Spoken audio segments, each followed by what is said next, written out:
আল্লাহ রাসূল সাল্লাল্লাহু আলাইহি ওয়াসাল্লামের দিকে তাকাইলাম, দেখলাম ক্লান্তির একটা ভাব। আল্লাহ রাসূল সাল্লাল্লাহু আলাইহি ওয়াসাল্লাম বলেন, দেখো আশেপাশে কোনো বাড়ি পাওয়া যায় নাকি।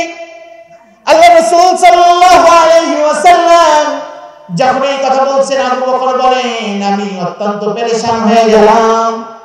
রাসূল সাল্লাল্লাহু আলাইহি ওয়াসাল্লাম ক্ষুধার্ত, পিপাসার্ত, কেমনে কি করি, আশেপাশে কোনো বাড়িও দেখা যায় না।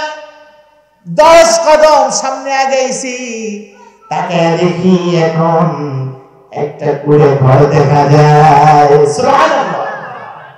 আল্লাহ রাসূলকে বললাম, ইয়া রাসূলুল্লাহ, এই যে একটা কুড়ে ঘর দেখা যায়, কিন্তু চলার মতো আমার অবস্থা নাই, আমি একেবারে অস্থির হয়ে গিয়েছি। আল্লাহ রাসূল সাল্লাল্লাহু আলাইহি ওয়াসাল্লাম আমার দিকে তাকিয়ে বললেন, সমস্যা নাই, চিন্তা করিও না, আমার হাতে হাত রাখো। আবু বকর বলে, আমি রাসূল সাল্লাল্লাহু আলাইহি ওয়াসাল্লামের সঙ্গে হাতের সঙ্গে হাত রাখলাম। হাতের সঙ্গে হাত রাখার সঙ্গে সঙ্গে আমার সমস্ত ক্লান্তি দূর হয়ে গেল। অল্প সময়ের মধ্যেই ওই বাড়ির কাছে চলে আসলাম। আয়েশা বাড়ির নিকটে দাঁড়াইয়া আল্লাহ রাসূল সাল্লাল্লাহু আলাইহি ওয়াসাল্লাম বললেন, যাও বাড়িতে গিয়ে দেখো কে আছে, যে সালাম দাও। যা আবু বকর সিদ্দিক রাদিয়াল্লাহু তাআলা আনহু সালাম দিলেন, আসসালামু আলাইকুম ইয়া আহলাল বাইত। এই ঘরওয়ালারা কেউ আছেন নাকি? মানুষের বাড়িতে ঢোকার সময় কি দিতে হয়? একটু জোরে বলেন। দেননি আপনারা? সালাম দিতে হয়। সালাম দেওয়ার পরে ভিতর থেকে যদি জবাব আসে তাহলে আপনি ঢুকতে পারবেন, তাছাড়া ঢোকার অনুমতি নাই। আল্লাহর রাসূল জনাব মুহাম্মদুর রাসূলুল্লাহ সাল্লাল্লাহু আলাইহি ওয়াসাল্লামের সাহাবী আবু বকর সালাম দিলেন, সালামের পরে কোনো জবাব নাই। বলে, এই ঘরের মধ্যে কেউ আছেন নাকি? কোনো জবাব নেই। চতুর্থবার সালাম দিয়েছেন, একবার, দুইবার, তিনবার সালাম দিয়েছেন, কোন জবাব নেই। চতুর্থবার যখন সালাম দিয়েছেন, সালাম দেওয়ার পরে ভিতর থেকে অনুমতি আসে, কে? ক্ষীণ কণ্ঠে আওয়াজ আসে, কে আপনি? সুবহানাল্লাহ। কে? বলে, আমি মুসাফির, মক্কা থেকে আসছি, মদিনার দিকে যাচ্ছি, আপনাদের ঘরে এখানে আমরা মেহমান হতে যাচ্ছি, আপনি কে? সুবহানাল্লাহ। আমি উম্মে মাবাদ, আর আমার স্বামী আবু মাবাদ। আমার স্বামী ঘরে নাই, আমি উম্মে মাবাদ ঘরে আছি। কি চান আপনারা? বলে, আমরা পিপাসার্ত, কিছু আমাদেরকে কি পানি দেওয়া যায় নাকি? বলে, পানি নাই। কোনো খাবার দেওয়া যায় নাকি? কোনো খাবার নাই, কিচ্ছু নাই।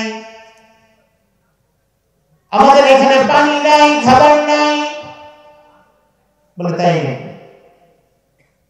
তাহলে কেমনে কি আপনারা কেমনে চলেন? স্বামী গিয়েছে ভেড়া বকরি নিয়ে চড়াইতে, আসার সময় পানি নিয়ে আসবে, ওই পানি আমরা ব্যবহার করি। আর যদি অতিরিক্ত পিপাসিত হই তাহলে আমরা দুধ পান করি। এভাবে আমাদের সময় চলে।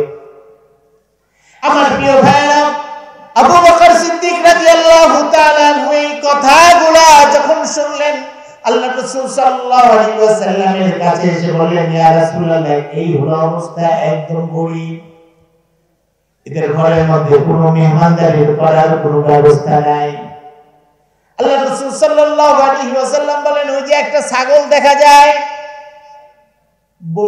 বকরি চিনেন নি আপনারা? বকরি দেখা যায়, ছাগল দেখা যায়, ওনাকে বলো এই ছাগল থেকে একটু দুধ দহন করে আমরা খাই। যাও। আবু বকর সিদ্দিক রাদিয়াল্লাহু তাআলা আনহু বলেন, ও মাবাদ, তোমার ঘরের সামনে যেই ছাগলটা দেখা যায়, ওই ছাগল থেকে আমরা দুধ দহন করতে চাই। পাগল হয়েছেন নাকি? ওটা তো একেবারে অচল, চলতে পারে না, একদম অচল, চলার কোনো শক্তি নাই, চলতে পারে না, ফিরতে পারে না, এই জন্যই তো ফেলায় রেখে গেছে। আর যদি চলতে পারতো তাহলে তো নিয়ে যেত, আরে তো বাচ্চাও দেয় না, একেবারে অনেক দিন যাবত এর কোনো বাচ্চা কাচ্চা হয় না, কেমনে দুধ দোয়াইবেন আপনারা? কি বলতেছেন? এখান থেকে কি দুধ আশা করা যায় নাকি? দুধ আশা করা যায়? আবু বকর সিদ্দিক রাদিয়াল্লাহু তাআলা বলেন, না, অনুমতি দেন। আরে পাগলের দল, কোত্থেকে আসছে এরকম চালায়? যাও, দিলাম অনুমতি। আবু বকর সিদ্দিক রাদিয়াল্লাহু তাআলা অনুমতি নিয়ে আল্লাহ রাসূল সাল্লাল্লাহু আলাইহি ওয়াসাল্লামের কাছে এসে বলে, ইয়া রাসূলুল্লাহ, অনুমতি পেয়েছি, একটা ভান্ডার ব্যবস্থা করো। উম্মে মাবাদের কাছে গিয়ে বলে, উম্মে মাবাদ, একটা ভান্ডার ব্যবস্থা কইরা দাও। উম্মে মাবাদ বলে, কই পাবো ভান্ড? ছোট্ট একটা ভান্ড দিছে, এই ধরো, দুধ দুয়াইবা, এর তো দুধই নাই, কেমনে দহন করবা? এই ধরো, ছোট্ট একটা বাটি দিছে। আল্লাহ রাসূল বলেন, না না, ছোট্ট বাটি হইলে হবে না, বড় ভান্ড লাগবে। আল্লাহ রাসূল সাল্লাল্লাহু আলাইহি ওয়াসাল্লাম রে দেখা উম্মে মাবাদ চিন্তা করলে সাধারণ কোনো মানুষ না, বড় একটা ভান্ড দিছে, বড় ভান্ড, অনেক বড় একটা ভান্ড দিছে। উম্মে মাবাদ যখন কিনা বড় ভান্ড দিছে, আল্লাহ রাসূল সাল্লাল্লাহু আলাইহি ওয়াসাল্লাম বকরির কাছে গেছেন, যা বলে, ও বকরি। বকরির কাছে যাওয়ার সঙ্গে সঙ্গে বকরি সালাম দেয়, আসসালামু আলাইকা ইয়া রাসূলুল্লাহ। সুবহানাল্লাহ। বকরি সালাম দেয়, আসসালামু আলাইকা ইয়া রাসূলুল্লাহ, হে রাসূল, আপনার উপরে আল্লাহর রহমত নাজিল হোক। বকরিকে আল্লাহ রাসূল বলে, তুমি আমারে চিনো না? কি বলে, হ্যাঁ, আপনি তো আমার নবী। সুবহানাল্লাহ। আপনি শুধু মানুষের নবী না, আপনি আমার নবী। কি সমস্যা তোমার? বলে, আমি বাচ্চা দিতে পারি না, দুধ দিতে পারি না, এই জন্য আমার ঠিক মতো খাওয়াই না, এই জন্য আমি প্যারালাইসিস হয়ে গেছি। সুবহানাল্লাহ। আল্লাহ রাসূল সাল্লাল্লাহু আলাইহি ওয়াসাল্লাম বকরিকে বলতেছে, তোমার থেকে তো দুধ দহন করতে চাই। দুই পা ফাঁকা করে স্তন বের করে দিছে বকরি। আল্লাহ রাসূল সাল্লাল্লাহু আলাইহি ওয়াসাল্লাম দুধ দোহানো শুরু করেছেন, বড় একটা ভান্ড দুধে ভরপুর হয়ে গেছে। আল্লাহ রাসূল সাল্লাল্লাহু আলাইহি ওয়াসাল্লাম হযরত আবু বকর সিদ্দিককে বলে, আবু বকর পান করো, আবু বকর পান করো। আবু বকর সিদ্দিক রাদিয়াল্লাহু তাআলা বলেন, ইয়া রাসূলুল্লাহ, আমি পান করতে পারবো না, আপনি আমার থেকে বেশি পিপাসার্ত, আপনি আমার থেকে বেশি ক্ষুধার্ত, আপনি আগে পান করেন। আমাদের যদি হইতো তাহলে আমরা কি করতাম? আরে আগে দেন, আমি খেয়ে নি। আমি কি কম কষ্ট করছি নাকি আপনার থেকে? কথা বলেন, আমি কম কষ্ট করছি? আপনি হুজুর খেলে আপনি খেবেন, আমারে খেতে দিবেন না? কথা বলে না? আবার প্রিয় ভাইরা, আবু বকর সিদ্দিক খান নাই। আল্লাহ রাসূল সাল্লাল্লাহু আলাইহি ওয়াসাল্লাম প্রথমে মুখ লাগিয়েছেন, আল্লাহ রাসূল খাওয়ার পরে আবু বকরকে দিয়েছেন। আবু বকর মুখ লাগিয়েছেন, একেবারে পরিপূর্ণভাবে খেয়েছেন। খাওয়ার পরে উম্মে মাবাদকে তার ঘরের মধ্যে এই হাদিয়া পৌঁছে দিয়েছেন।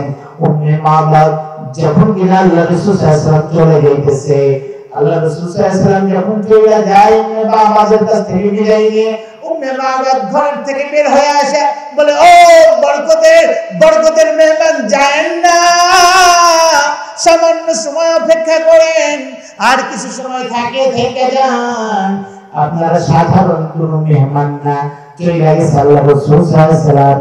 আমার প্রিয় ভাইরা, এত অবস্থায় আবু মাবাদ চলে আসছে। আবু মাবাদ বিকাল বেলায় এসে বলে, এই এত চমৎকার ঘ্রাণ কোত্থেকে আসে? এই এত চমৎকার বাড়ির মধ্যে ঘ্রাণ আসতেছে কোত্থেকে? আর এই যে অসুস্থ বকরি কেমনে সুস্থ হইল? সুবহানাল্লাহ। অসুস্থ বকরি কেমনে সুস্থ হইল? উম্মে মাবাদ বলে, বরকতের কিছু মেহমান আসছিল, তারা এই অসুস্থ বকরি থেকে দুধ গ্রহণ করছে। দুধ থেকে আসছে, মক্কা থেকে আসছে, কই যায়? মদিনায়। হায় হায়, আমার কপাল তো ভুলে গেছে, এতদিন পর্যন্ত যার জন্য অপেক্ষা করছি সেই রহমতের নবী এদিক দিয়া চলে গেছে।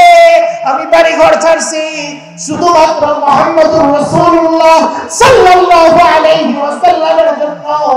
আর মুহাম্মদ সাল্লাল্লাহু আলাইহি ওয়াসাল্লাম চলে গেছে রাস্তা দিয়ে।